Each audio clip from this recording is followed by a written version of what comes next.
Okay, people, here we are. Right. Ah. Good.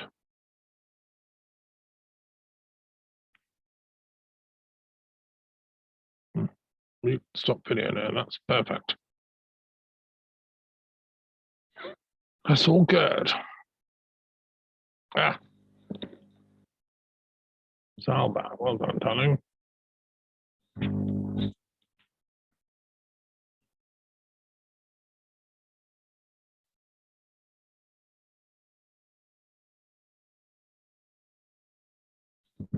Ah. Right.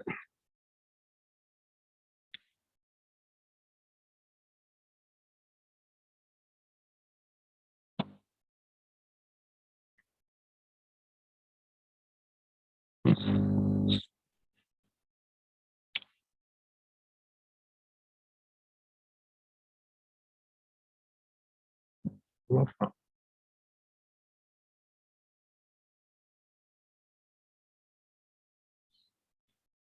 So what about that is, I don't know really. And right, so welcome. Hello, this is our winter solstice gathering for the European Council of Druids. And we had one in the autumn equinox, which was interesting. I mean, when I moved to France, I thought that we ought to have a council, a gathering of Druids across Europe. There may not be many of us, but I think, one Druid is worth 100,000 soldiers at least. So we ought to gather. But as they say, organizing Druids is like herding cats. It's very difficult because all Druids are very temperamental and idiosyncratic, and so they ought to be. And it may be that people are off doing their ceremonies today. It's the 21st of December, and that's fine, But we meet in spirit anyway, and we meet at a time of crisis in world history, ongoing pandemic and wars that have just been fought on the Caucasus Mountains recently last year, and tension, in other parts, Ukraine, Belarusia, and so on. So we meet with the intention of peace. Let's start with just a minute's silence, just to reflect on the importance of the Druid witness to peace, really. Mm-hmm.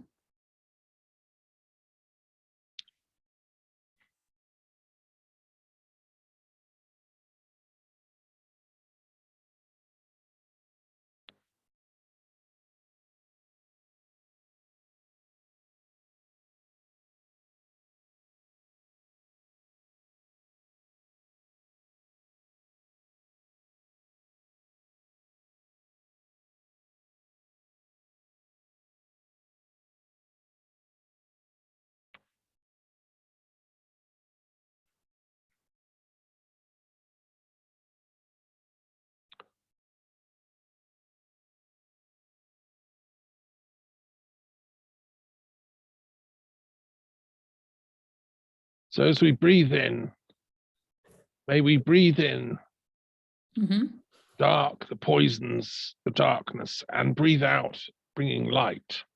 May we act as alchemists to transmute the dark into light. As we come to the turning point of the year, from now on it gets light again. May we give thanks for that. So, when? Right. So look, let's just share a few things. I'm, as you know, Thomas Staff, and I coordinate the Order of Peace Poets, Bards, and Druids. And I'm going to start off the proceedings just by reading a poem, if I may, and then I'm going to turn to Rosalba to read a statement. So I began my spiritual journey as a poet, and I'm still a poet. I've written over 1,000 poems. To me, Druidry and poetry and the bardic crafts are all the same. I first really discovered Druidry through poetry when I read The White Goddess by Robert Graves, which was in my mother's library when I was a boy, 15, 16. I realized there's this yearning to be a poet that I'd had from early teens was actually a spiritual calling back to an ancient wisdom tradition that was inbuilt into European culture and civilization. Graves based his work on Welsh poetry and Irish. His father was a Celtic scholar who studied the ancient myths of Wales. And Graves felt that there was a poetic tradition that went back to the ancient Druid schools. And I agree with him. I couldn't make full detail of his complex analysis of language, and I still think he wrote the book in a sort of semi-trance, inspired by a girlfriend he had at the time. And I have a wonderful book called Stalking, the Wild Goddess, which is an attempt to deconstruct Graves's work. We still haven't got a scholarly edition of the White Goddess. Nobody is capable really of doing it. We should have an edition with footnotes for all the references that Graves makes. So anyway, that was me starting on my journey as a young poet, aged 17, 18. And in age 19, I walked to Stonehenge and resigned from my philosophy degree at the university because I found logical positivism was totally unpoetic. The scientific philosophy they were teaching as truth denied the spiritual reality that poetry taps into. And so in a protest, I walked to Stonehenge and kind of was looking intuitively for some higher metaphysical meaning in life.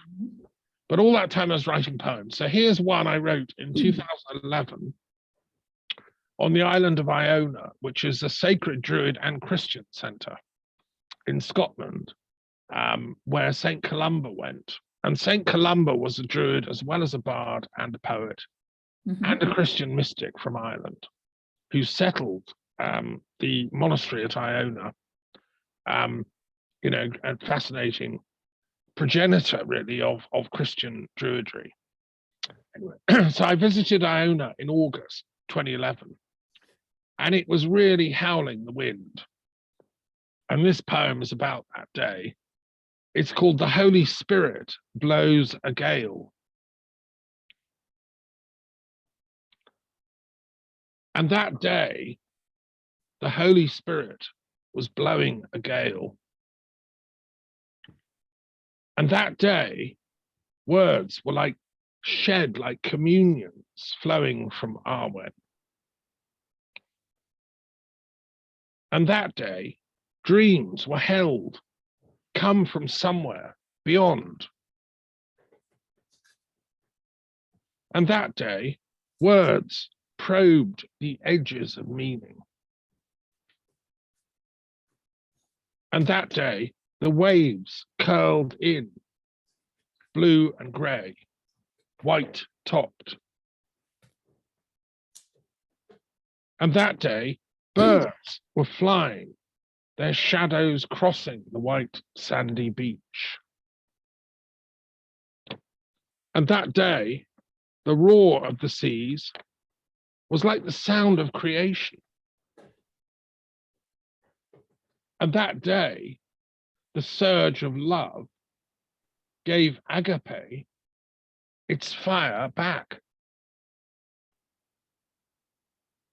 And that day, the sun rose like a praying thing, and we were its prayers. And that day, the Holy Spirit was blowing a gale.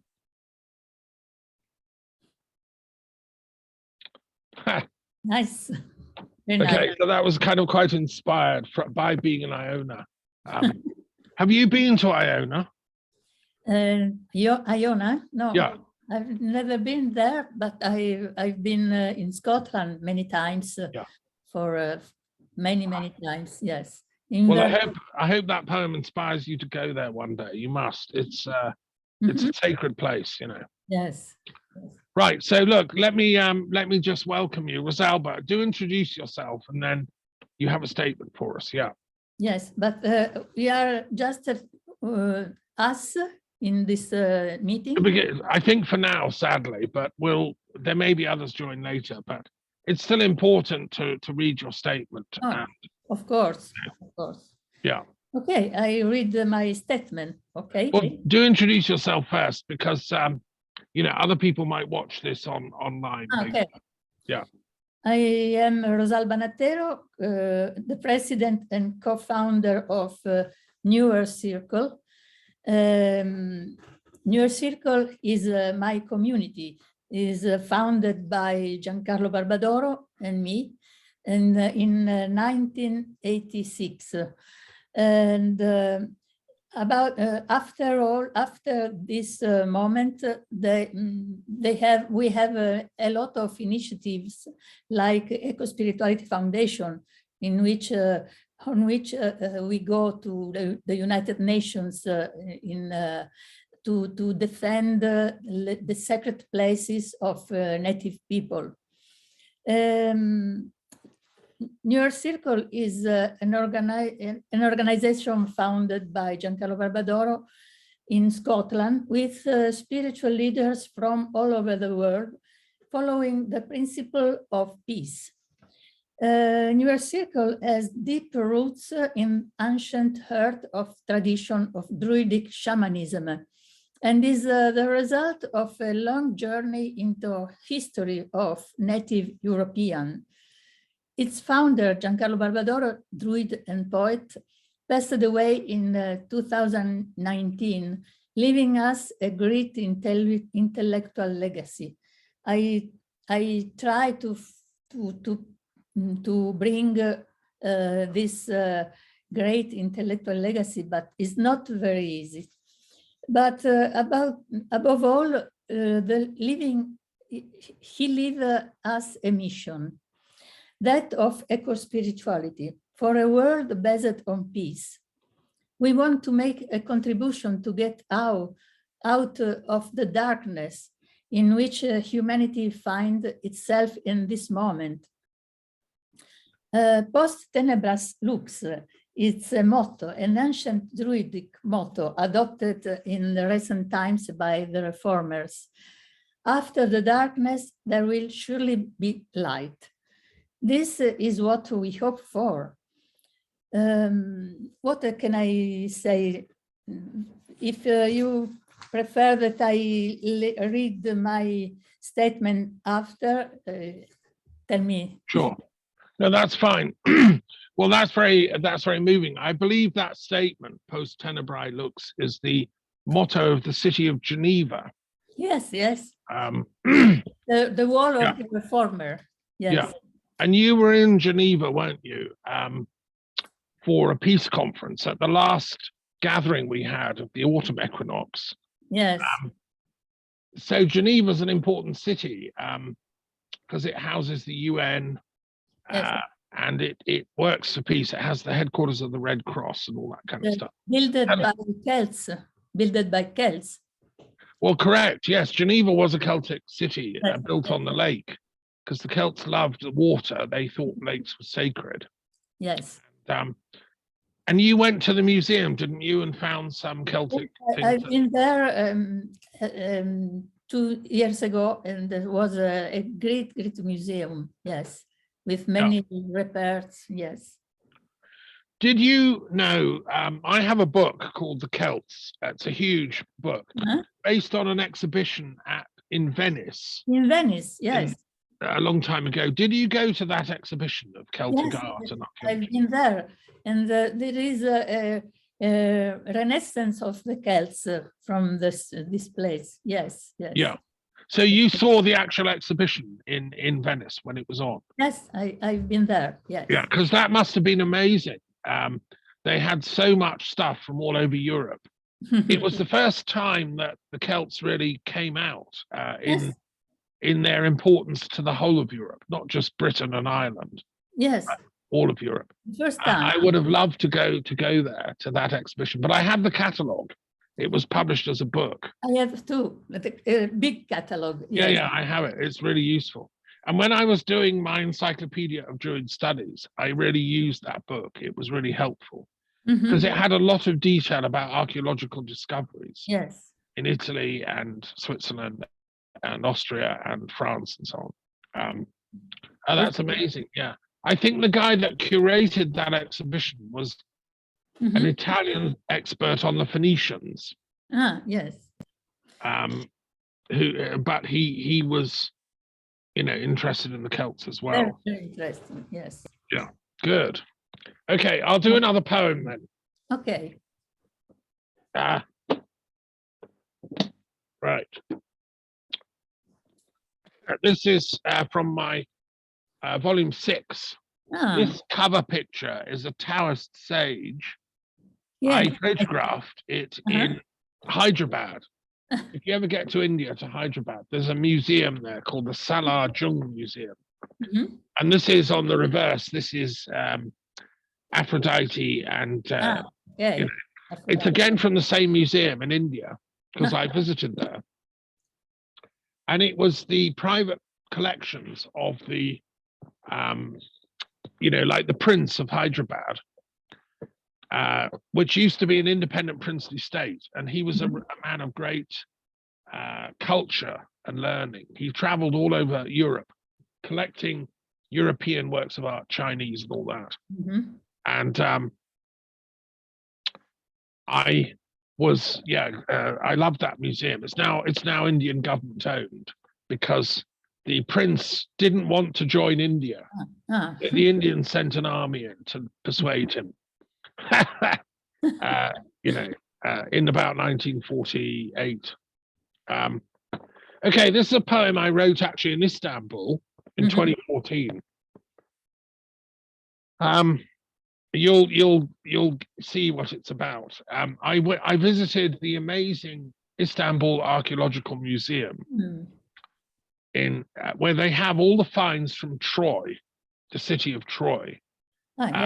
If you have a chance, have you been to Istanbul? Did you go to that museum?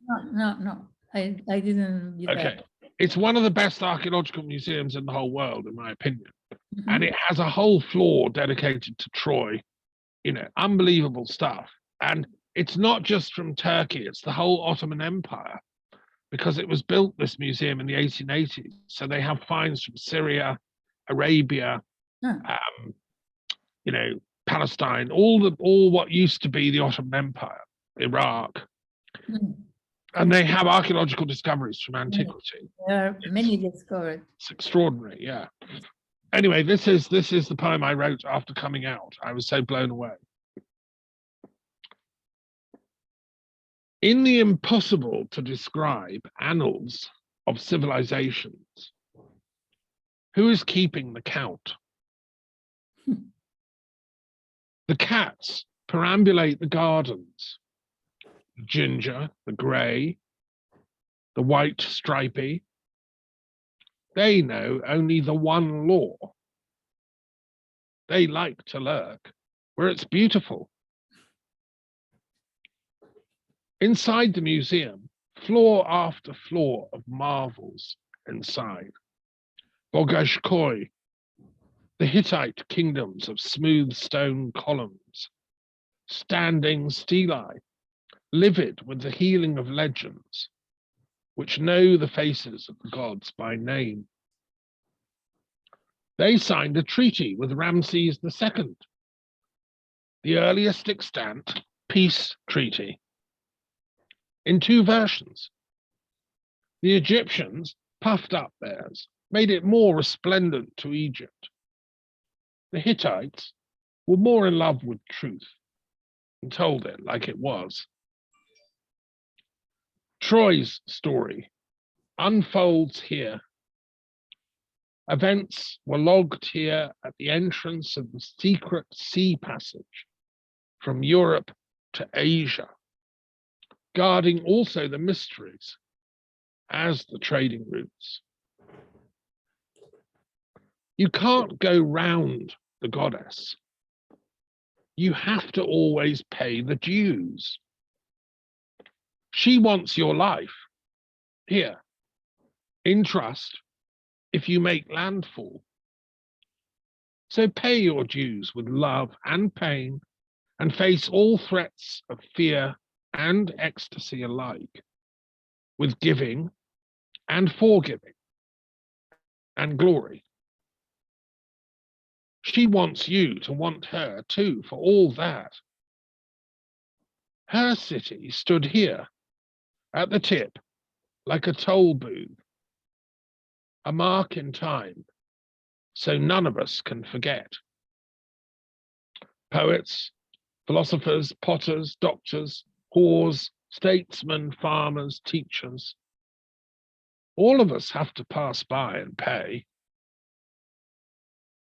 Walls of rock, layered with patina of all times, crumbling away, jagged with flowers, with curling floral twists embedded in stone, became tellers of the story through us. Layerings of the living goddess of the story as it unwinds. It is we who, when asked by them the fatal question, all want the same apple. It is we who, when asked, always forget the right answer. It's sad when always, age after age, stealthy archers still steal women and so precipitate long sieges, like you wouldn't believe. Sieges of the heart, acres of abandonment, where the graves carry lost laughter and old shining limbs turning moldy. To learn the rest of the story, you'll have to live long enough to write it. Like that old blind singer from Smyrna. I saw him passing by here just now. He went that way. Nice. That's my little homage to Homer. On that trip to Istanbul and Turkey, I was invited to give a talk at a Sufi conference. And and I stayed on 2 weeks and I traveled to all these places. I actually went to Troy. Yes. Soon after writing that poem, I was standing on the mound at Troy itself. And I went to Smyrna as well, which is where Homer was from. So to me, it was like a pilgrimage. You know, ever since a kid, when I first read Homer, I had been in love with the Greek, myths and all that. Very interesting. So I loved. It was amazing going there. Have you've been to Istanbul? Yeah. No. I've never been in Istanbul. I know that there are a lot of megaliths, many monuments, ancient monuments. Yeah. Yes, but very ancient. Yeah, and the Hittite Kingdom, which used to be in the center of Turkey, they are, very interesting. And they were close to the Celts. They had a pantheon like the Druids. And they found, obviously Göbekli Tepe, this site is like a Stonehenge. Yes. I think that's ancestral to the Hittite and Celtic peoples. And there were Celts in Anatolia called the Galatians. It was a tribe of Celts. And they founded the town that is now called Ankara. So the capital of Turkey actually was a Celtic city like Milan or Bologna, which is a whole other, interesting dimension. Also, okay, so Rosalba, time for your statement, if you wish. We'd love to hear it. I thought also in Armenia there are a lot of big stone circle, like Stonehenge, more ancient than Stonehenge. Yes, I think that's true. And some time ago, in about 2014, something like that, we had a meeting in Wiltshire for the Truth and Reconciliation Commission for Stonehenge, which I chair. And we had a friend fly from Lebanon to give us a talk called Sheila Abdalian. She is of Armenian ancestry. Her father was a little boy at the time of the genocide against the Armenians in World War I. He was in the columns. They used to march these Armenians into the desert. Yes. Really let them die. And this little boy survived. The columns were marching and he escaped somehow, I don't know the story, to Lebanon. Yeah. And he settled in Beirut and survived the war. And that was the father or grandfather, I can't remember, of Sheila, who spoke at the conference on Stonehenge. And she showed us photographs of those monuments in Armenia you're talking about. Yes. You know, making the link. So again, Armenian culture goes back to the same roots as the Hittite and the Celts, and all these ancient Indo-European. They have legacy with the Celts, yes. Yeah. So, okay. Anyway, let's listen to your statement, Rosalba. Okay. Giancarlo Barbadoro leave us a mission, that of eco-spirituality, for a world based on peace. We want to make a contribution to get out of the darkness in which humanity finds itself in this moment. Post tenebras lux is an ancient Druid motto adopted recent times by the reformers. After the dark, there will surely be light. This is what we hope for. The majority society offers us a world based on oppression, deceit, and treachery. History is written by the victors, and for this reason, little or nothing is known about the ancient traditions that preceded current history. Traditions such as that of the Celts, based on loyalty and courage, are not known. There seems to be no more room for this principle today. Europe has a long traditional history that deserves to be rediscovered. What my community intends to do is to make a contribution to peace, spreading the concept of eco-spirituality, a philosophy that Giancarlo Barbadoro saw as the solution to all the ills of humanity. Eco-spirituality is based on the relationship with nature, seen as our only true mother, the only true teacher. Nature, Mother Earth, makes us grow and stimulated us to evolve with her continuous teachings. This philosophy was defined by me and Giancarlo together with various tribal leaders of native nations with whom we have relations within in the United Nations, and with whom we operate through the Eco-Spirituality Foundation. Eco-spirituality is a culture of peace and brotherhood that is based on meditation, understood as a way of life. Brotherhood of all living beings on the planet, human and otherwise. Can I just interrupt, Rosalba, just briefly, and welcome our new attender, Morgana. Yes. Can you hear me, Morgana? Yes, Hello. I can. Sorry. Yeah, I'm sorry I'm a bit late, but I'm just busy with so much stuff at the moment, but it's really nice to be able to join you. Sure. No, welcome. And there is a bit of an interesting synchronicity here because Morgana can introduce herself, but let me just say that I think maybe the last time we met, she was giving a presentation on her trip to Bogazhkoy, the capital of the Hittite Empire. And Rosalba and I were just sharing a poem discussing the Hittites and their link to the Celts and Druids. So there's a synchronicity.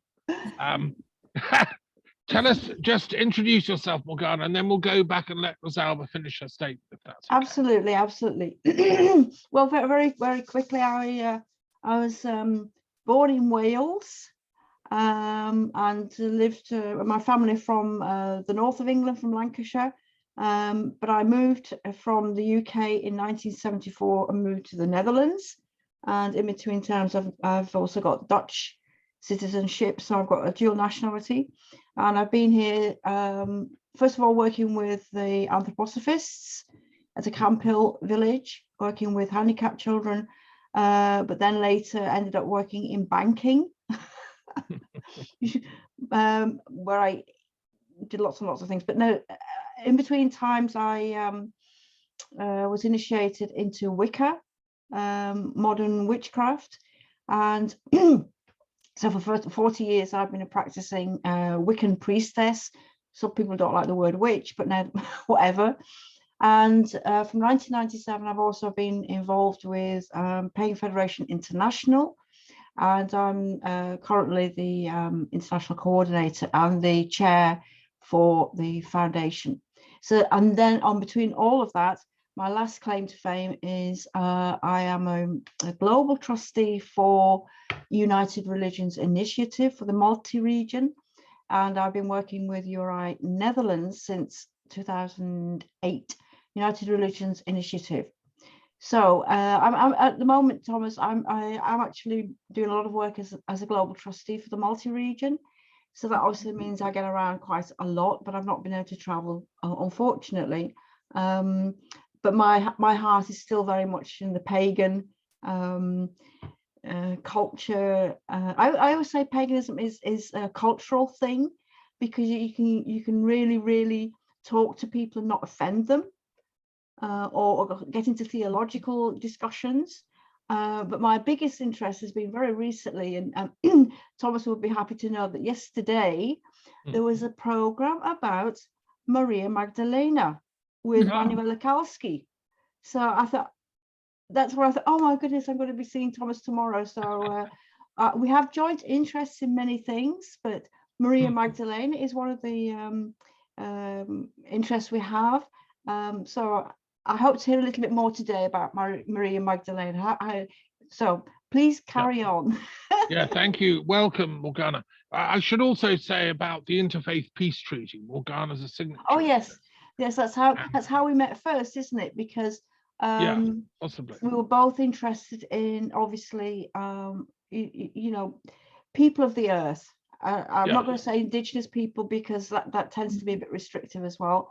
But many people of the earth are very concerned about, of course, environmental issues, but also working towards, we're still hopeful that there will be peace between people of the earth, and that includes, you know, people of other faiths. So I've done a lot of faith-based work, and of course things like the COP26.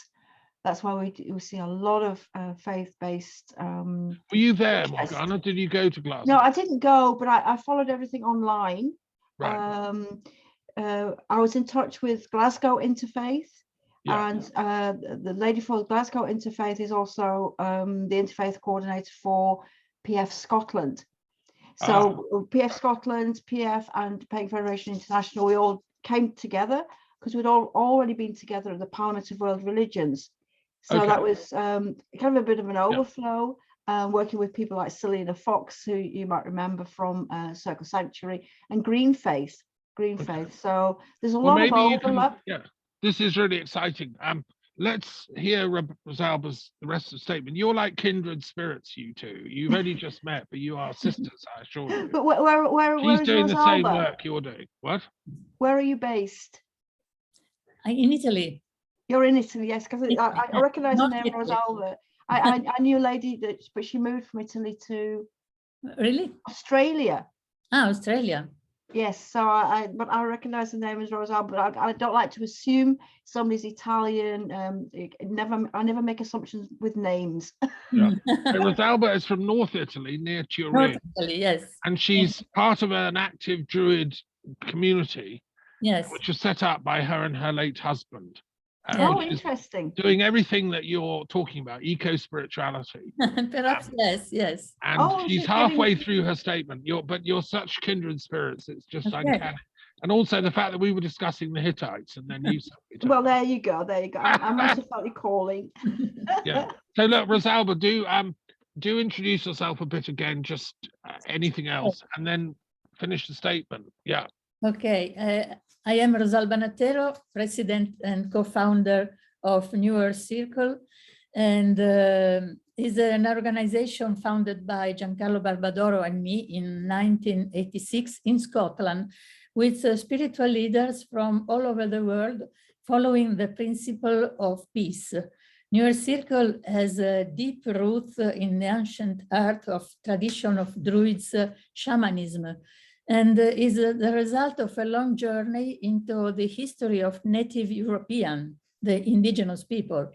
Its founder, Giancarlo Barbadoro, Druid and poet, passed away in 2019, leaving us a great intellectual legacy. Above all, he leaves us a mission, that of eco-spirituality for a world based on peace. We want to make a contribution to get out of the darkness in which humanity finds itself in this moment. I read also this statement, but if you wish, I repeat for Morgana.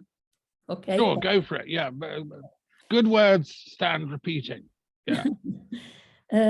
We want to make a contribution to get out of the darkness in which humanity finds itself in this moment. Post tenebras lux is the ancient Druid motto adopted in recent times by the reformers. After the darkness, there will surely be light. That is what we hope for. The majority society offers us a world based on oppression, deceit, and treachery. History is written by the victors, and for this reason, little or nothing is known about the ancient traditions that preceded current history. Traditions such as that of the Celts, based on loyalty and courage. There seems to be no more room for this principle today. Europe has a long traditional history that deserves to be rediscovered. What my community intends to do is to make a contribution to peace, spreading the concept of eco-spirituality, a philosophy that Giancarlo Barbadoro saw as the solution to all the ills of humanity. Eco-spirituality is based on the relationship with nature, seen as our only true mother, the only true teacher. Nature, Mother Earth, makes us grow and stimulated us to evolve with her continuous teachings. This philosophy was defined by me and Giancarlo together with various tribal leaders of native nations with whom we have relations within the United Nations and with whom we operate through Eco-Spirituality Foundation. Eco-spirituality is a culture of peace and brotherhood that is based on meditation, understood as a way of life, brotherhood of all living beings on the planet, human and otherwise. With this in mind, we have created a movement, the new eco-spiritual renaissance, the details of which you can be found at www.ecospiritualityrenaissance.eu. I thank Thomas for joining us in this movement, and I invite all of you to join in order to be many, united by the intent to improve the world. This is my conclusion. Well, thank you, Rosalba. Thank you very much. So Morgana, over to you. Do you have any questions for Rosalba? And then maybe you can give us a little talk. I'd love to hear how the World Parliament of Religions went. I couldn't make it, so do give us a rundown on that. Well, first a request from Rosalba. Can you put a couple of links in the chat? Because I'm typing away as fast as I can to keep up. Sure. Because as Thomas has just said, we do have a great deal in common. We have actually, I have been involved in Pagan Federation International in Italy since 2005, although we set it up officially in 2006. PFI Italy's always had a bit of it fluctuates. Sometimes there'll be interest and then sometimes there won't be any interest, and so it kind of gets dormant. It kind of goes up and down as many of these things do. But I've been to Italy quite a few times, and so I've been really interested in getting in touch with you. We have quite a few people in Milan. I did know some people in Sicily as well, but we don't have very much contact with people in Rome, strangely enough, although I have a couple of personal friends actually living here in the Netherlands who do have family in Rome. But I've mainly, when I've been to Italy, I've been mainly in Tuscany and the Milan area, Bergamo. So I really love Italy. Yes, I love Italian food. Where are you Yeah, based? Where are you based? In Scotland? I'm based near to Utrecht in central part of the Netherlands. Holland. I don't know what it is in Italian. What's Holland in Italy? Netherlands. Netherlands. Yeah. Okay. The lowlands. Mhm. So Can you just explain, in case Rosalba doesn't know about the Pagan Federation? I mean, it was a coming together in the 1970s in Britain of Druids, but also Norse practitioners, shamans. It was the Druid community in Britain felt we ought to work with Wiccans and with the Norse pagans. You know, we have so much in common. So we created this thing called the Pagan Federation, which, have you heard of that, Rosalba?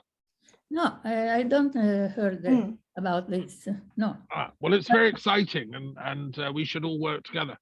Tell her more about it, Morgana. How long have you been active in the Pagan Federation? Hang on. I think it goes back to about 1984-ish.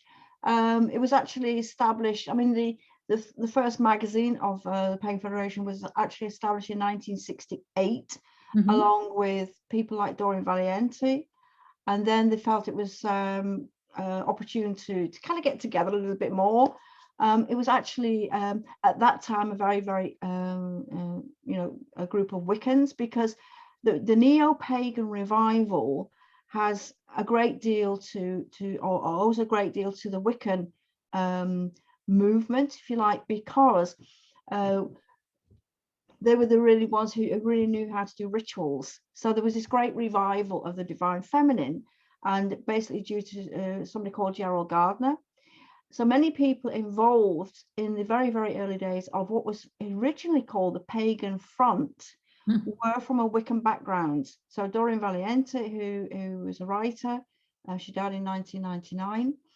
But there are also a couple of other people in London who were really interested in getting a group together to actually promote the divine feminine. That was really the real urge that these people wanted to remind people that Christianity had not been the only thing available, especially in the British Isles. At that time, they were not really, I mean, it was just enough to get some sort of information in England and, as I say, in the British Isles.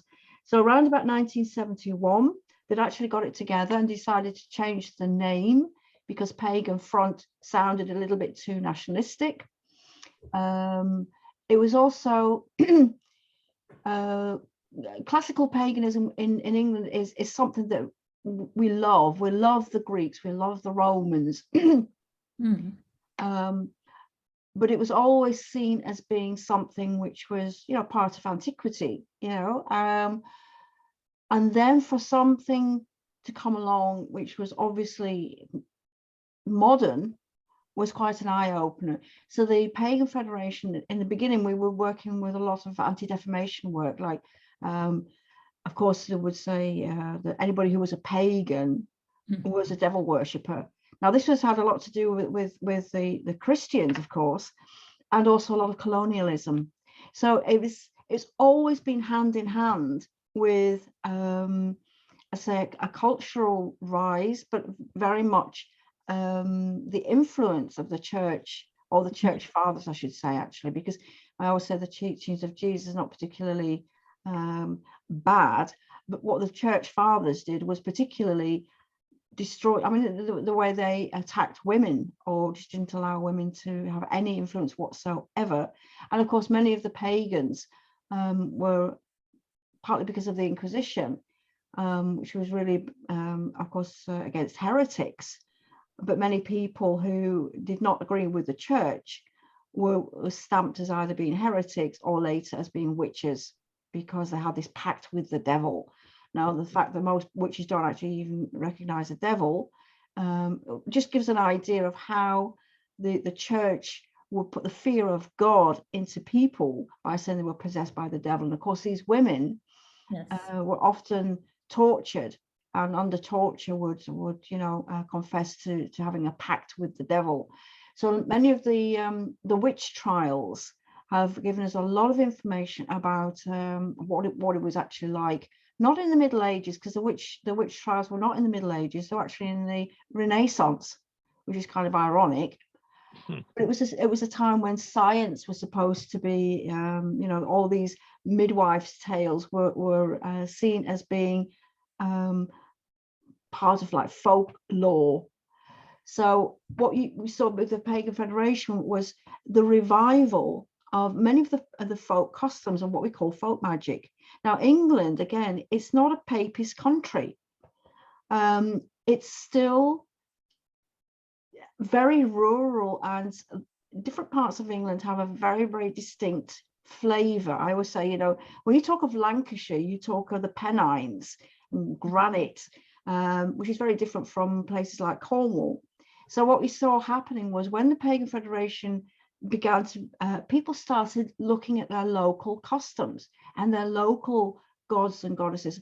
Many of those Celtic gods were actually revived by the Romans. So you saw the Roman influence, and again, it was really, really interesting because people would then suddenly realize how much influence the Romans have had on English culture. Well, I mean, that's sort of a real understatement, but hang on, just want to interrupt, Morgana.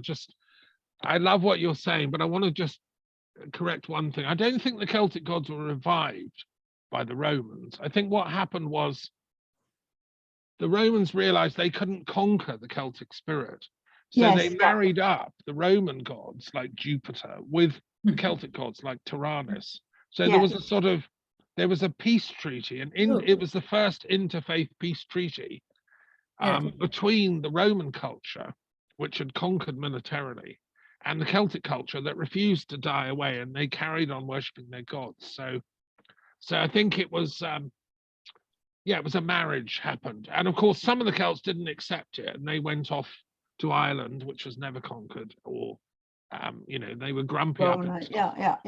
But I mean, others accepted the Roman culture and did a peace treaty, I mean, and you'd find, of course, if the Romans came across a particular deity or land spirit or something where people were obviously the river spirits or the mountain spirits, they would just call it. They often use statues, and we've seen lots and lots of evidence of Roman handiwork, especially if you look at places like Hadrian's Wall, all the different artifacts. The genii loci, they would yes, exactly. Exactly. I'm just the kami, they call it in Japanese Shintoism. Right. Every sacred place in nature has a spirit. Yeah, where I grew up in Preston, well, my school years were basically in Preston, and of course Preston is where the River Ribble actually. I looked over, or my parents' house was actually looking over the River Ribble at the estuary. Right. Now the Ribble is where the Ribble is. You can get actually across it is a place called Ribchester, and that's where all the Roman veterans actually they were pensioned off there. Thomas, did you know that they were and actually and they probably married local Celtic women. I mean, there was a lot of marriages. Well, no, we don't have Celtic people in Lancashire. Come on, we're Danish. There was far much more Danish. Well, hang on, they came a bit later, sweetie. Well, it's amazing how much Danish influence there still is in Lancashire with the names, like Grimsar and what have you. Anyway, it's getting very detailed. But the my ancestors are partly from Lancashire and partly from Yorkshire. Oh, there you go. There you go. That's on my mother's side. But I was just going to say, what I was just going to say, Thomas, it was the so Ribchester was this place where many of the Romans retired, so they were kind of the veterans. And the Romans actually hired the Sarmatians, or so the Sarmatians came, the Dacians. So the Lancashire, actually at Ribchester, the people were absolutely scared stiff of the Sarmatians because they had their armor. yeah, but they had the horses, of course, absolutely, with hooray. But they also had armor, which was often made with the, I believe, the hooves of horses. So it had this sort of scaly effect, very hard. And the people thought they thought they were dragons. They thought they were dragon people. And the Sarmatians, coming from Hungary, and so they were brilliant horsemen and what have you. So it's always amazing to have all this Sarmatian influence in Lancashire. It's truly amazing. So the Romans, again, they were brilliant architects and strategists and making the roads and all the rest of it. But quite often they hired, they were basically mercenaries, or they were just kind of kidnapped or just pulled into, just stolen. Let me just ask Rosalba something, because I don't know if you know this theory, Rosalba. In Britain a few years ago, there was a big excitement. They rediscovered this Sarmatian cavalry element that was part of the later days of the Roman Empire. And some people said this was the origin of King Arthur. The Arthurian legend is a cavalry troop of Sarmatians. And people saying this advised a film about King Arthur that was made, a very good one, with Keira Knightley. It's my favorite of the Arthur films. Did you know about this conversation? Did it reach Italy? No, I don't understand very well. For people that are into Arthurian studies, like me and Morgana, this is really exciting. That these Sarmatians come from way off Caucasian mountains. They were brought in by the Roman Empire in the latter days of its downfall in Britain to fight a last fight against the marauding Anglo-Saxons and Danes and all those people. And it's possible that this is where the King Arthur legend came from. Maybe he was the local leader of that troop, going around the country, doing a last stand against the barbarians. Unfortunately, the barbarians conquered and they became the English. And we know they're pretty barbaric still. As a profound supporter of the EU and a European, I lament Arthur didn't do a better job, but anyway, that's a long story. So look, I think we've got a chance, Morgana, to hear about the World Parliament of Religions from you. And it's really important for the Druids of Europe, because what Morgana was telling you was the detailed history of the Pagan Federation. But Gerald Gardner was friends with Druids, and we always work together. And we can argue about who's the original indigenous people of Britain, but the point is that now we work together, and that's what's so important. And I'm hoping that the Druids of Europe can come together and make a common conversation for peace. Because what excites me about Ross Nichols, who was very good friends with. That's right. Ross was friends with Gerald Nichols. And in recent years, it's actually been kind of repeated by Ronald Houghton joining forces with Philip Carr-Gomm. So they kind of cross-initiated each other. So and Caitlin Matthews and John Matthews. And there's a lot of modern Druids that are doing a lot of good interfaith work, And I suppose I'm one of them, only I'm now plunked down in the middle of Europe, trying to cause lots of trouble. as we all are. So the Parliament of World Religions, it was virtual this year because of, well, let's not mention the C word, but whatever. And I submitted, well, with a couple of other people, we submitted six panels. So that was from URI, from PFI, from my own Wicca organization, from Pagan Federation, and Circle Sanctuary. So that was a sort of collaborative. And URI stands for United Religions Initiative. Set up by Bishop Spong in San Francisco. Swing, sorry. Spong's another guy. To unite the world's religions into like a big family. So you had the United Nations, and then you got United Religions. That was his main goal. So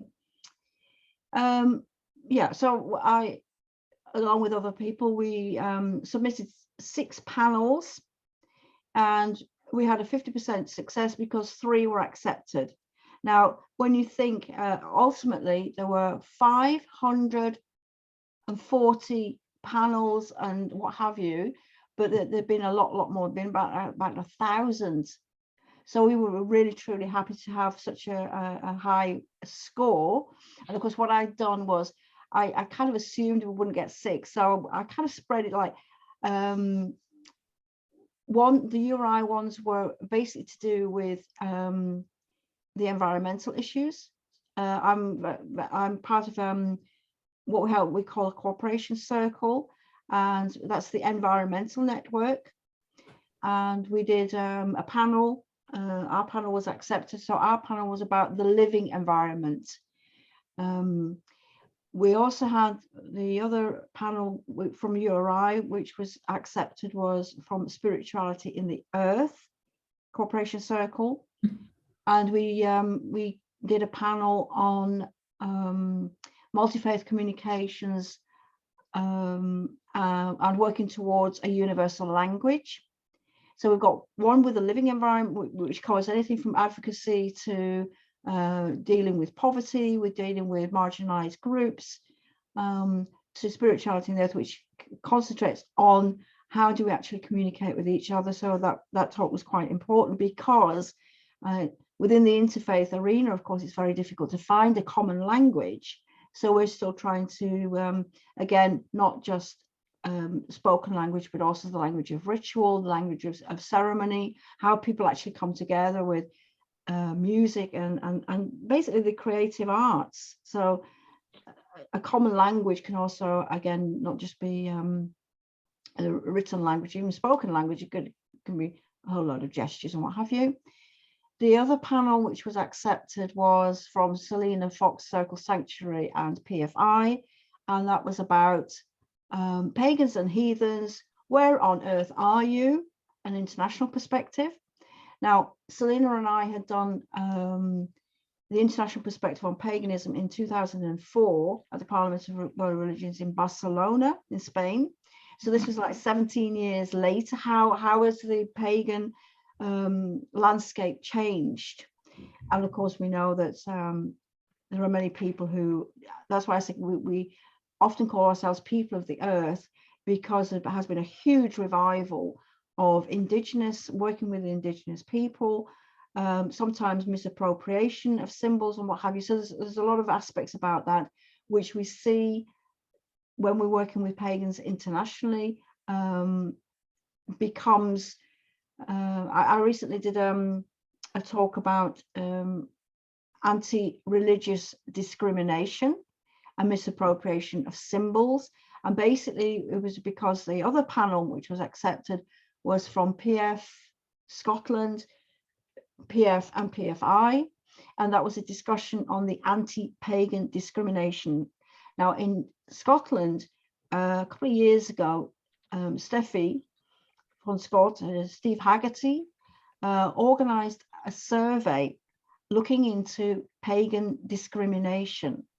And he was, part of it was to do with basically in Europe, of course, in England, for example, how many people felt they were being ridiculed, or how many people were wary of even using the P word, or how did you get on with, you know, when your children are at school, etc. So it was quite large, but it also started looking at the work that had been done by Gary Foxcroft from WHRIN. That's the witchcraft. I can never remember the WHRIN. It's about many women, particularly women, who are accused of witchcraft, real heinous crimes. You know, but it's rampant in Africa, and but it's also Nepal and India. So this pagan, anti-pagan discrimination is quite wide, but it's also the abuse and misabuse, misappropriation of the word pagan, and how, again, a lot of people, I've had it as well, you know, I'll talk to somebody for half an hour about environmental issues, which is usually our common goal. We talk about environmental issues, and that seems to be something that really everybody is interested in. And this woman I was talking to, at one point she said, "Oh, I'd love to stay in touch. What's your email?" So I wrote down morgana@paganfederation.org, and she pointed to it. She said, "Are you a pagan?" and walked away. Despite the fact we talked for half an hour, it's really, really unbelievable. So we still have to do a lot of, often we as pagans have to sort of step back and not be fazed by it all. And what I try to do as well is not to, when people introduce themselves, I kind of figure out what kind of audience am I actually speaking to. And if I feel that they can deal with the word pagan. But the interesting thing is for you or I, it might be for you, Thomas, interesting that I have been accepted as a Wiccan elder. So they know that I've got a pagan, obviously I've got a pagan background. And that's been really interesting to see how in the interfaith, for a global trustee to be a Wiccan priestess, how important that has been. And of course, that was at the Parliament of World Religions, also quite interesting because it means that it gives you some kind of stature. I'm not really into, I work very low profile, but it's still important, you know, that we get the body count, you know, that we actually are willing to stand up and say, I am a pagan, you know, which is, again, it can be quite confronting. So that was Steffi's panel talking about anti-pagan discrimination and of course the misappropriation of symbols, which of course is extremely important because many of the indigenous people, their symbols are being misappropriated, their practices are as well, to the point where, you know, I can get quite embarrassed about my own pagan colleagues because they just use things in a very, very commercial sense. So it encompasses quite a lot. So that was the fourth panel. And there was one I did with URI as well. So because it was virtual, they had a platform which was quite difficult to navigate as it happened. But they're fortunate they left the panels and all the recordings for 30 days. So although it was live for like 2 days, we did have the opportunity to look at some of the keynote speakers like 30 days later. So it's been quite interesting. But directly after the Parliament was COP26 in Glasgow.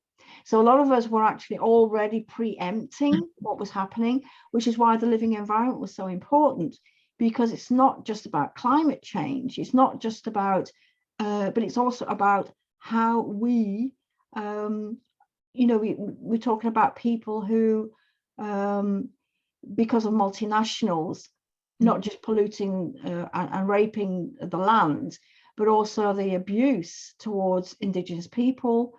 And of course, recently with Bolsonaro in Brazil, you know, he was kind of claiming that indigenous people only had rights to the land since 1988. 1988. What? Yes, there's this piece of legislation that's still not been sorted out. And Bolsonaro was saying that he wanted to establish the right of the land, okay? Because he was arguing that he, with his multinationals and all the rest of it, had more rights to the land, the Amazon in other words, than the so-called indigenous people, because they hadn't registered their occupancy or whatever you want to call it since 1988, which is ridiculous. So there was this big, like, you know, how can you say that indigenous people have no right to the land? You know, they had a common right to the land. They were the first people, you know. Right. But this was convoluted by the fact that COVID, of course, in Brazil, it's just been, Bolsonaro has been really, well, I won't use the A word, but he really is.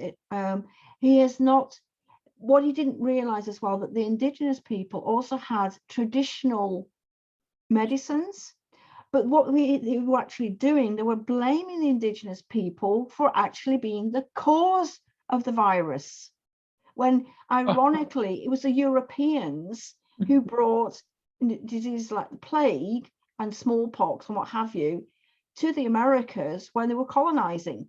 You know, so it has been a huge, it's been really disgraceful, absolutely disgraceful how they've been marginalized, blamed for a load of things, and then, you know, Bolsonaro continues to rape the land. So let me just pause you there, Morgana, because your narrative is very, very important.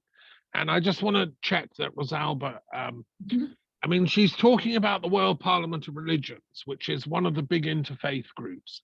There's the United Religions Initiative, there's the World Congress of Faiths, which I used to sit on the board of.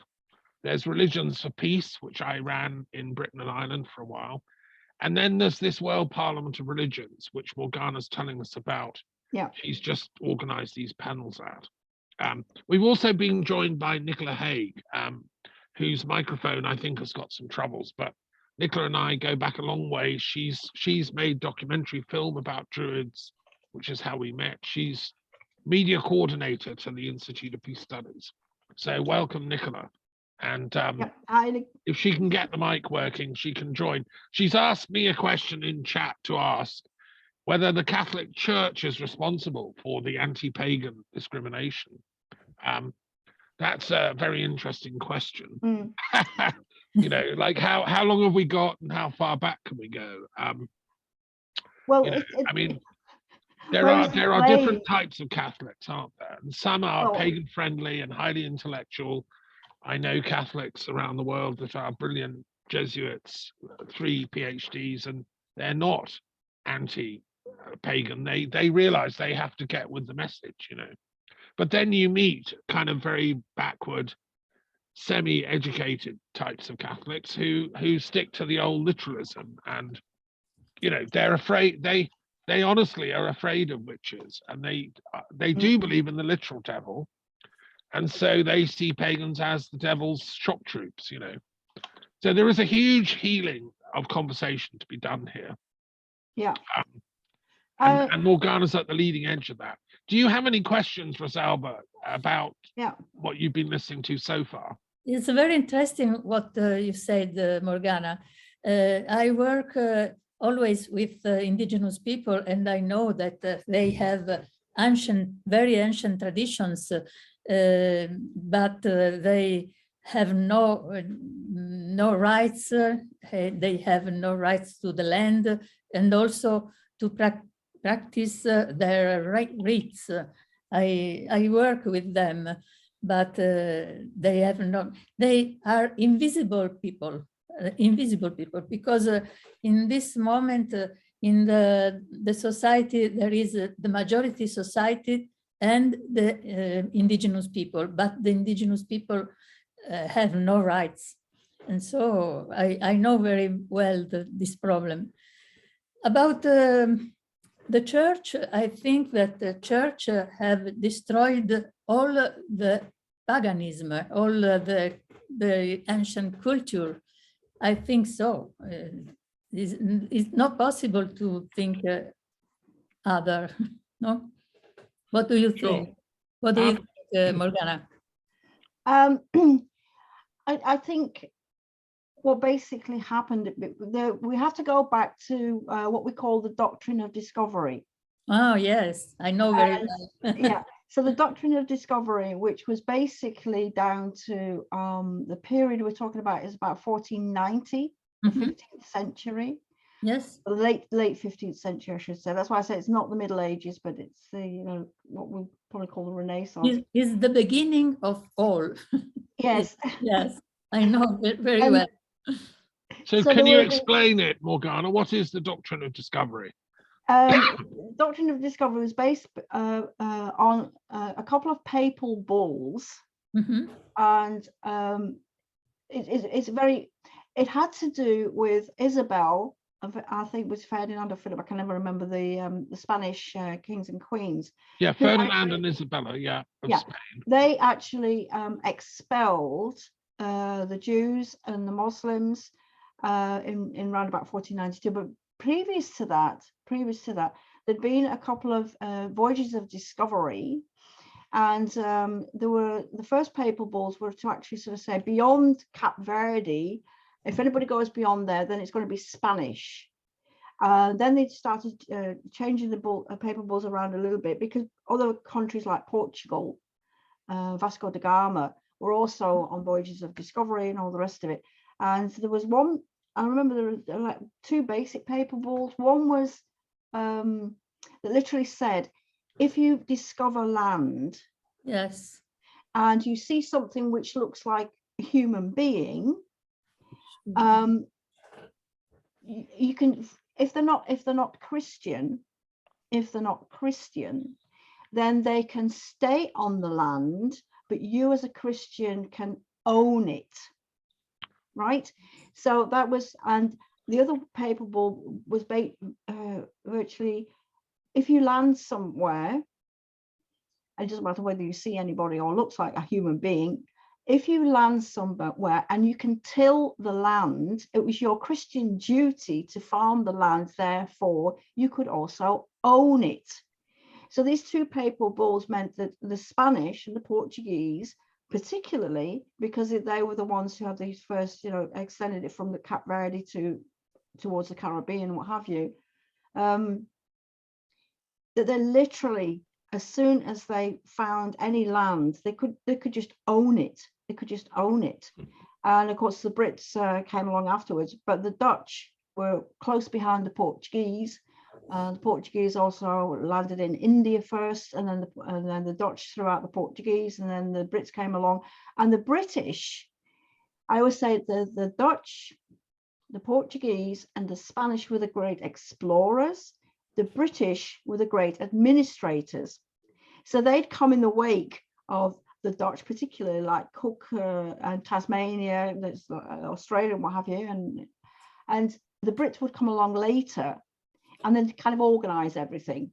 So in India, for example, you have this huge, like the like the railway system, and the Brits still have such a huge influence because they were the best bureaucrats around, even though we're often seen as not being that well organized if you compare us to the Germans. But right, they would. It was the British doctrine was the beginning of all the colonization. I participated in a forum in New York at the United Nations, very participate with a lot of tribes, and they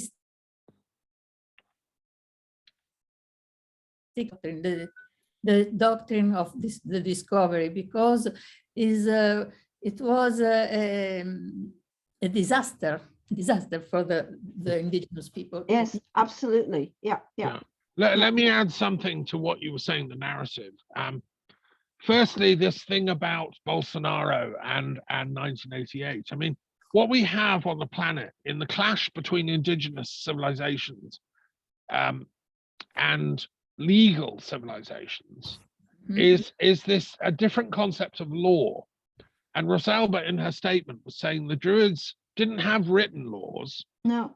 What we believed in was truth, honor, loyalty, and it was an unwritten, unspoken, as it were, agreement among human beings, what Rousseau calls the social contract.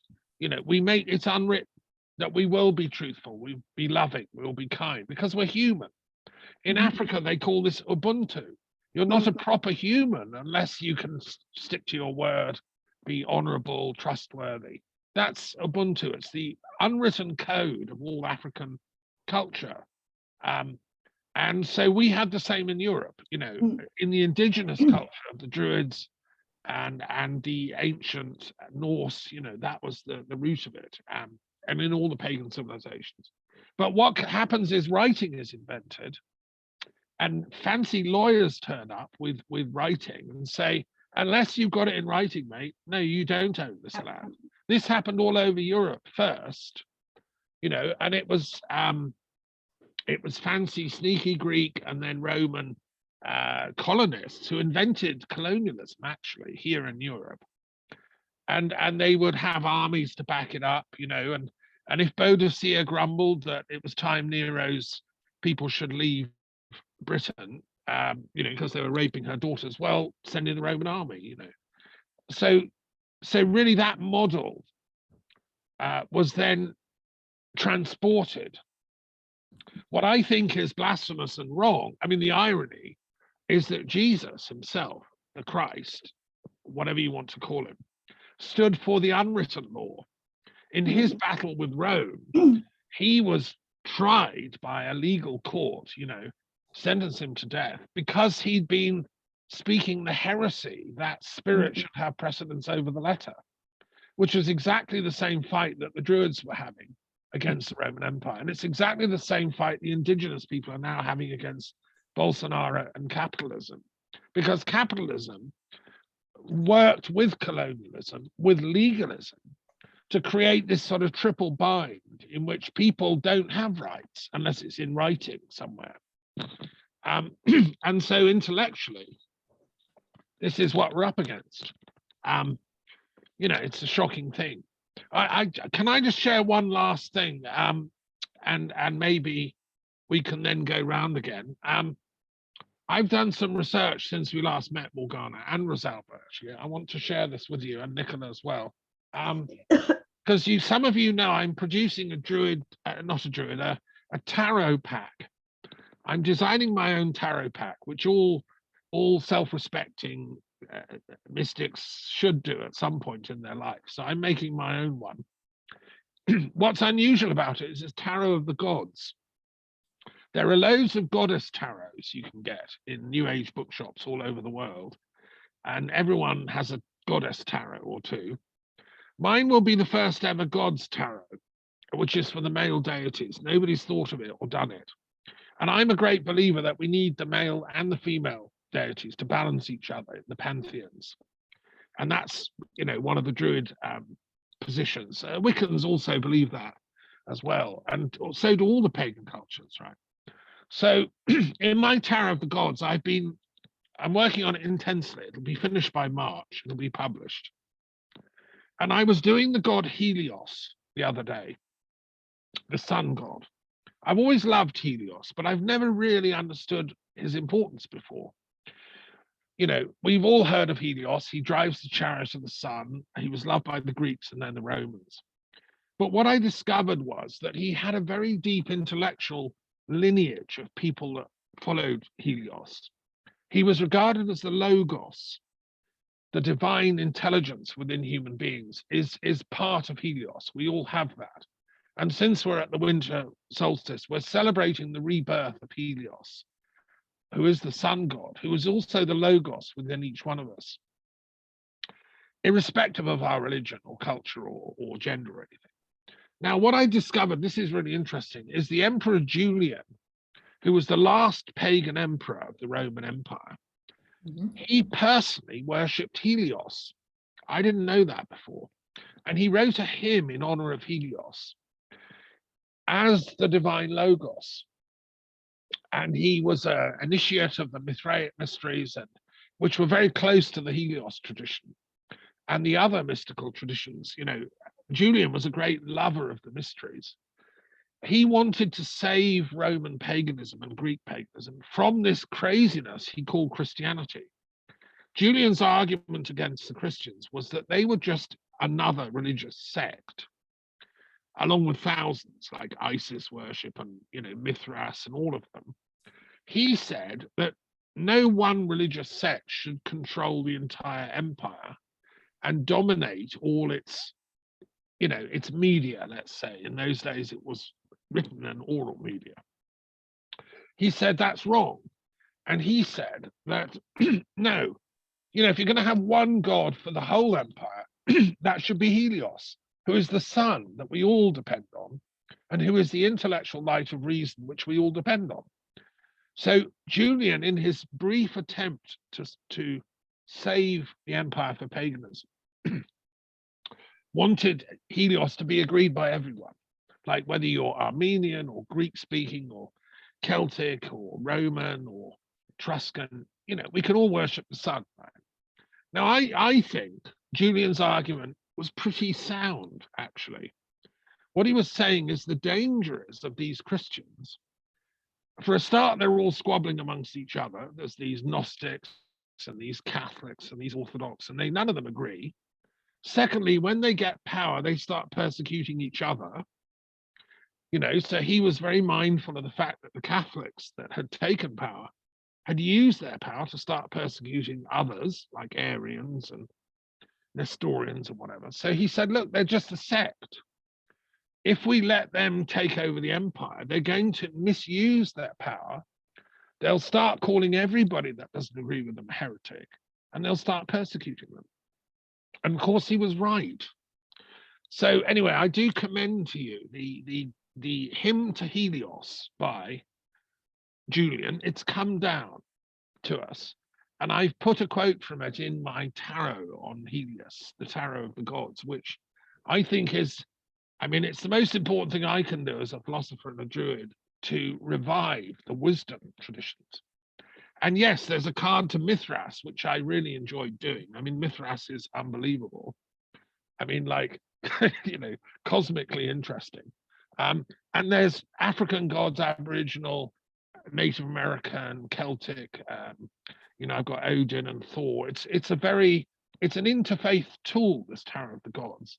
Every teacher of religious studies in the world would be advised to get a copy of my Tarot of the Gods. They could base an entire 3-year curriculum on it. I've got Ptah in there, Ra, the Egyptian gods. And I think the revival of the male caring, compassionate, and wise male deities is part of the story of the revival of paganism that we have. We've got the goddess, she's done and dusted. We have amazing priestesses like Morgana around the world speaking up for her. I think the males are lacking. And I'm hoping my Tarot of the Gods will be an empowerment tool for all the men, not just in the pagan community, but in the interfaith community. I've got Allah in there. I've even got a card for God, and God is the hermit in the tarot, because he's never around when you need him. He's always off hiding in his hut. So anyway, that's my little thing about Julian. Did you know that about Julian, Rosalba? Did you know about his attempts to save paganism? You must have studied that, right? Julian, what is? The Emperor Julian. Have you heard of him? No. Okay, well, you've learned something. Morgana, you must know about Julian, right? You'll have to unmute. Sorry, unmute. There we go. Yeah, first of all, about Mithras. Of course, one of the nice things about this time of the year is that many people don't realize that choosing the 25th of December as Christ's birthday was actually a very wise move from the Christians. Yes. We know that Christ probably wasn't born anywhere near December, but who was born on the 25th of December? Mithras. Mm-hmm. And because you saw the church, this again is coming to this anti-women stuff, like trying to get rid of Maria Magdalena is part of the whole process. But to move the whole aspect of the birth of Christ towards actually acknowledging the sun, Sol Invictus. So when you're talking about Helios, of course, it's always the church has always wanted to move everything, and they wanted to get rid of the lunar aspects, the moon magic. Ironically, in all the Abrahamic religions,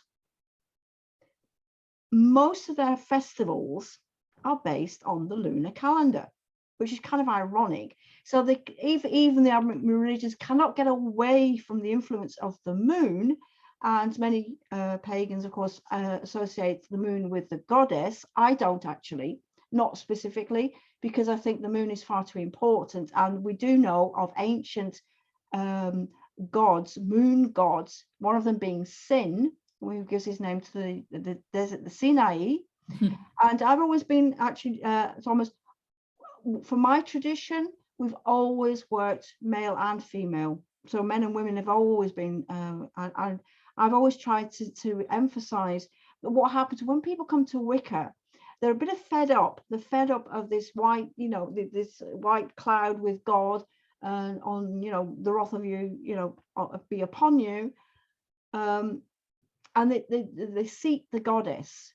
But I always remind people, okay, you've got the goddess, that's fine, but do not forget the God. And within our tradition, so it's our tradition is lunar, it's a lunar religion. Of course, the sun has a lot to play in it, but my God is often a vegetation god. So we don't have the great emphasis on the Sol Invictus. And although we love, you know, gods like Apollo, but we're actually more Dionysian. And one of my favorites gods, actually, or yeah, whether he was a god or not, Sylvanus, who was actually the untamed nature. You know, so you've got Dionysus, you've got Sylvanus. These are all and of course the major one in England, of course, is Herne and Canonus. It's Danish, but Herne as well, of the wild hunt. Now, at this time of the year, at the winter solstice, it is the wild hunt who are remembered. And again, I was saying that winter solstice, of course, places like Newgrange and Stonehenge. Newgrange is not Celtic. It predates the Celts about 2,000 years. But the Celts were frightened. They were frightened of Newgrange because we know every year when it's the winter solstice, the line of the sun, the alignment, that very shaft of light which hits the inner chamber to enlighten it completely. But also from Newgrange, there are a series of the mounds in the countryside, in the landscape, which are all again connected to the goddess, whether the paps looking at like the breasts of the goddess. But what I always loved about Newgrange is why it's so important to have this connection again with the sun, the moon, and the earth, you know. And well, what we celebrate at winter solstice, you know, many pagans, unfortunately, have been influenced by Christianity. It's kind of native in return. Talk about the sun god being born. I'm sorry, you know, what is being born at this time of the year? The sun god was actually Mithras. And that was, you know, coming back to Christmas, the birth of Christ. So, no, when I look at winter solstice, I'm reminded of Newgrange. And in fact, I did a small presentation recently, again, looking at why the winter solstice was actually more important than the summer solstice, because for the northern climes, Western Europe, Central Europe, Eastern, going on to Scandinavia, if the sun didn't come back, you would be dead. You'd have to do the rituals. You have to do the rituals. The promise of returning light. We make a promise by the will of our will and the will of the gods. The sun will return, and then we will be, you know. So for me, we call it the winter solstice, the promise of returning light. And again, reiterates the fact that we make our promises, we take our oaths, and we take them very seriously. And if you break your oath, as we know in the Viking culture, if you break your oath, it's worse than killing somebody. Because if you break your oath, you're actually, in a sense, bring a disbalance and an imbalance in the whole web of weird. So if you break your oath, then you're actually upsetting the cart. I mean, killing somebody, you can say, well, upsets the cart, but it's just maybe breaking your oath is tantamount to really upsetting the whole, and of course the gods, if you did break your oath, it would be particularly nasty and really piss on you, sorry, if you broke your oath. Yeah, And Morgana, can I just say thank you so much for that? Just one. Rosalba, I wanted to ask you a question about following on. Like, what is the importance of the winter solstice in your tradition? Yes. I mean, she's explained it as a Wiccan. How do you celebrate the solstice? What does it mean for you as a Druid? I think that winter solstice is the most important celebration in the year for all the pagan. I think so, and perhaps because there are some myths that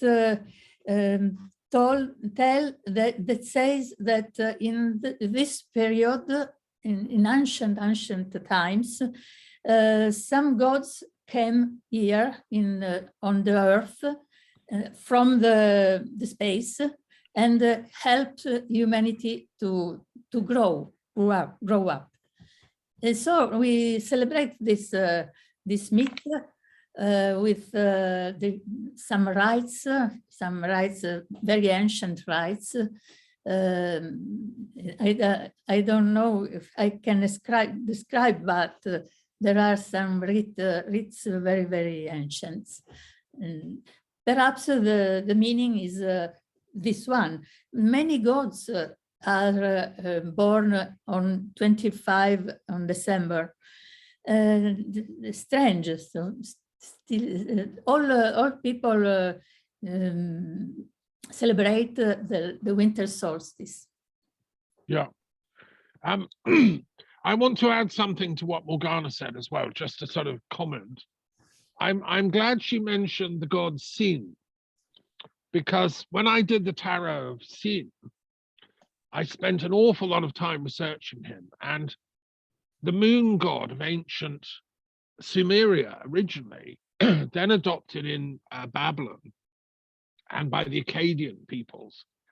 And Sin was an incredibly important god. And I think he underlies a lot of the symbology, as Morgana rightly said, of Judaism, which is a moon-based cult, and also of later Islam, which is a moon-based, sort of understanding of deity. And I think what I discovered in my research on Sin, which was extensive, is that by all agreement, Abraham came from not Haran in the Chaldees in the south of Iraq, but in what is now called Sanliurfa in Turkey, near Haran. We know from the scriptures that Abraham went to Haran, but I think it was only like 50 kilometers, which is the distance between Sanliurfa and Haran, which still exists as a little village. And if we recite Abraham's story and myth up to Sanliurfa, or it was called and Haran up in the northern part of Mesopotamia, the whole thing falls into place, because Abraham was a moon worshipper. Abraham was a worshipper of Sin, his father, Terah, and the whole town of Haran, they all loved Sin. There's a temple to Sin in Haran. So when Abraham said, oh, these gods, they don't matter, it's only God you should worship, what he was saying was, it's only Sin you should worship, who was the supreme deity of these people in their deep, deep heart. That's my reading of it. And that's how I've interpreted the Sin card. And I think the evidence is pretty strong that's the case. I think when Muhammad later said, oh, you shouldn't worship this Trinity and all these bloody gods, you should just worship Allah, the God of gods, he, without really necessarily knowing it, was reviving Abraham's insight that we should worship Sin, who is the source of all time, all change, all manifestation, all number, and all thought, because the moon is what gives mentation to mankind. I mean, we are called mankind or womankind. It's from the same root as the word moon. And Alexander Marshak and other scholars have discovered that the early notches on bones of moon cycles helped us formulate differentiation, which makes thought, reason possible. Now, in my interpretation of the Tarot of the Gods, there's another part to this jigsaw puzzle. When I did the card Yahweh, I discovered that, according to the latest research, Moses leaves Egypt a lot earlier than we thought.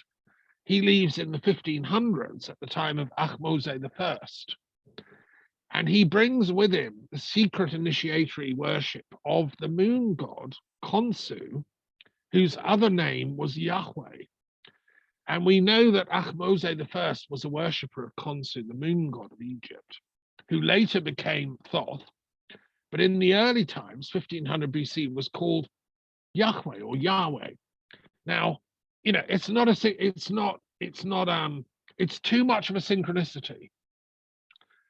And James Cameron did a documentary with Shimcha Jakubowicz, a great Israeli documentary maker, about this, relocating Exodus in 1500 BC. What they didn't realize, I did the research, is that that's where Yahweh comes from. And so what Moses does is he sneaks out of Egypt with his secret knowledge of the moon god. And then he goes into the desert and discovers, wow, these Semites, they're all worshipping sin anyway. So of course it's one God. So the monotheism, the experience he has is moon god based. In my opinion, that's what I put into the Tarot of the Gods. Of course, it's a hypothesis, but it, you know, a good hypothesis explains lots of phenomena simplistically, as William of Ockham said. Truth is the hypothesis that can explain stuff economically. So anyway, I got very excited doing Sin, who yeah, is really quite an important god. So that's a footnote to what Morgana was saying. I think you're going to love my Tarot of the Gods because it's going to. Yeah, I was just going to say I'm going to look forward to it, and just you know keep me informed of what's happening. Yeah, it'll be available in March, I think. Yeah. Oh, great. I'm going to have to apologize because I have another meeting in about 5 minutes. No problem. We're going to finish in 10 minutes anyway. So do I have to go. Sorry. And Rosalba does too. So why don't we do a final round? Morgana, do your last little bit. You've shared lots of exciting stuff. What's your? Tell us briefly, just 5 minutes, on your trip to the Hittite capital, because Rosalba and I were talking about the Hittites. Mm-hmm. Yeah. When did you go? Can I do something else? Because I do have a nice invocation for summer solstice, for winter solstice. Sorry, summer solstice, winter solstice. So okay. I'd like to finish on a spiritual note. Okay. Fine. I'll give you some links to my visits to Hattusha. I have a complete talk. I'll give you on Facebook. I'll give you some links to my article. In the chat. Okay. Yes. Put it in the chat. Yes. Well, no, I've just sent a quick message to Rosalba on Facebook, so we'll have connections on Facebook. Okay. Okay. Thank you. So, everybody, take a deep breath. Take a deep breath. Coming together in circle, and imagine everybody standing and gathered in circle. Hold the circle in your imagination. Take a large white candle and we light it and we say, Queen of the moon, Queen of the sun, Queen of the heavens, Queen of the stars, Queen of the water, Queen of the earth, who will conceive the seed of promise? It is the great mother who gives birth to it, and the Lord of life will return again. Darkness and tears are set aside when the sun shall come up early. Golden sun of hill and mountain, illumine the land, illumine the world, illumine the seas, illumine the rivers. Grief be laid and joy be raised. Blessed be the great mother, without beginning, without ending, from everlasting to eternity. Eo, Eo, blessed be. Eo, Eo, blessed be. Eo, Eo, blessed be. Thank you. Thank you, Morgana. Thank you very much. Really, really interesting. Thank you. Really peace. Well, this is I think sometimes when we find what I normally do, of course, is to remember all those who have passed recently, but also winter solstice for me is also greeting all those souls who are coming back, who are reincarnating. Let them find the way, you know, and seek the parents, seek the mothers who are going to be their gateway to back to the earth, you know. And as Gardner said, come back in stronger bodies. So fear not. Let's not be afraid of death, but also let's not be afraid of birth. So Wise words. Thank you so much, Morgana. Thank you, Morgana. Yeah. Rosalba, would you like to finish with a prayer or an invocation as well for the winter solstice? Or a poem? Okay, a poem. I read the poem for Giancarlo. Okay. Yeah. Living universe. We were all there. We did not know that one day we would have existed. We could not know it, but we were all there in an infinite moment at the start of the universe. We were all there together with the immense mountains, with the deep seas, with the future perfumes of the springs. There already was my face in the mirror of infinity. There already was the sky of the stars that I would admire, asking myself whom I was. There was everyone. We were all an only single thing. We were all there in an infinite point from which would begin our existence. Beautiful. And he wrote that in Italian, I believe. So, yeah, it probably sounds more musical. Yes. Thank you. Thank you. Yeah. Thank you, Thomas, for the invitation. No problem. I'm going to finish just lastly with a poem, if you don't mind. It'll only take a second. This is called, let me find it here. The Ethics of Kings. And it's,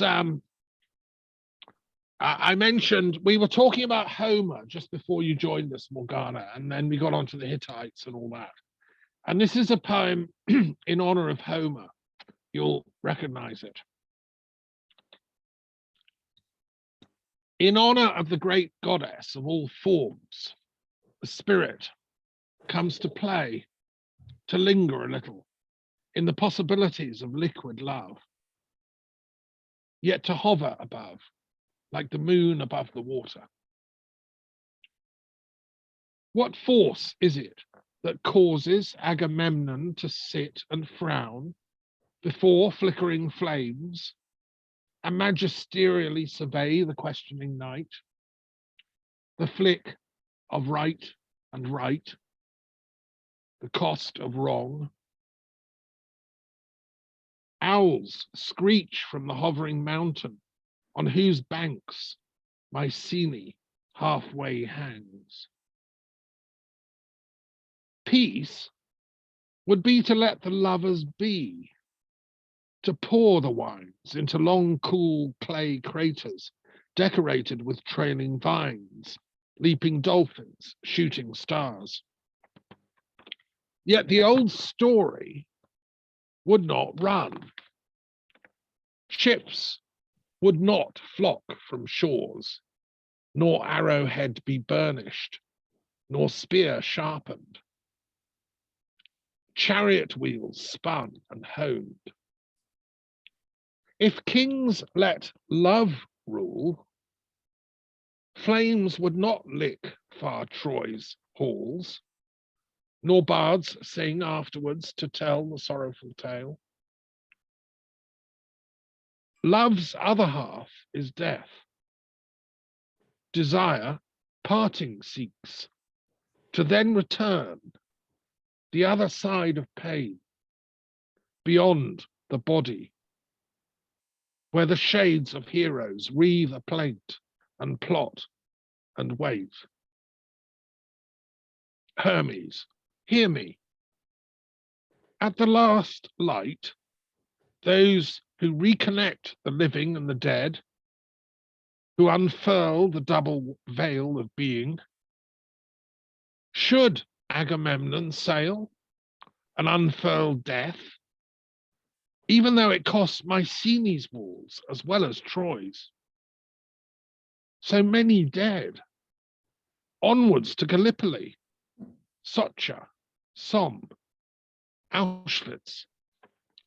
Or should he send a single briar rose to Menelaus to say simply that the greatest hero plunders sweetness from the pain of loving's lostness, where wounding and vast showers of words whip in wind's fierce echo, snatching. Yet, as he pricks his fingers, striving fiercely, ennobles and endures through silence, skillfully. Amidst the long, cool halls of evening, the remaining courtiers await the outcome, the embers shifting in the grate. Clytemnestra listens as Agamemnon, drowsy at the flames, watches, hesitates, unable to decide. He sees fire deeply burning on the seas themselves. He sees glory and danger, the clash of truth with truth. He sees honor and love, Hera and Aphrodite contending. He sees Hermes hold a finger to his lips. He sees a net flickering, cast aloft, he and all mortals in its coils. He hears his voice cry pity and love. He sees time cease, the banks of Troy as dust, wind blown, the lion gates of his own citadel still standing, just. Perhaps love waits in kings to rule, so love can rule in us. The sharper blade, the bitter land, he rises, gives his word. Once given, gone.